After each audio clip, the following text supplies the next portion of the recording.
नमस्कार. आज शिवराज जाधव यांच्या वाढदिवसाच्या निमित्ताने आम्ही इथं आलो आहोत आणि आज त्यांच्या वाढदिवसानिमित्त मी त्यांना लाख शुभेच्छा देतो.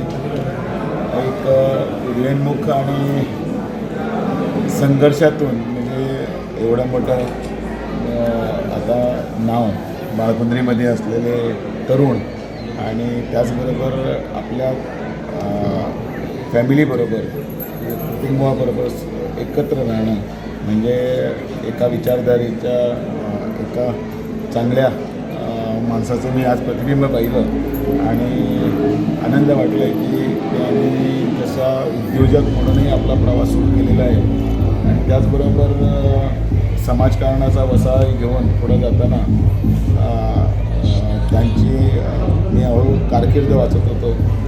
ज्या तऱ्हेनं आपल्या भावंडाबरोबर आणि त्याचबरोबर आपल्या मातोश्री त्यांचं दर्शन घेतल्याशिवाय आणि सकाळी त्यांना नमस्कार केल्याशिवाय बाहेर जात नाही अशा संस्कारक्षम आणि एका चांगल्या कर्तृत्वाचा आज वाढदिवस आहे.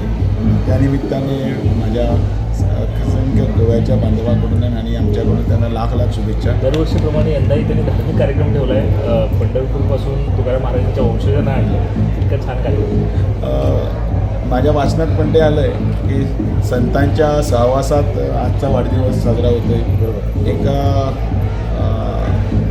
अख्ख्या बेळगावामध्येच नव्हे तर अख्ख्या भारतामध्ये वारकरी संप्रदाय पण खूप आहे आणि त्या संतांच्या मार्गदर्शनाबरोबरच धार्मिक मग त्यामध्ये पारायण असो किंवा कीर्तन भजन असो आणि एक सांस्कृतिक ठेवा असा सांभाळणारी ही माणसं आहेत. त्या माणसाच्या संघातून ही माणसं पुढे येता येते खरंच चांगलं आहे. स्त्रीमध्ये म्हणजे विधिलिखित आहे पण देवाचाही त्यांच्यावरती आशीर्वाद आहे. उत्तम आरोग्य उत्तम आयुष्य त्यांना मिळो आणि त्यांच्या मनातल्या सर्व इच्छा पूर्ण हो ही ईश्वरचरणी प्रार्थना.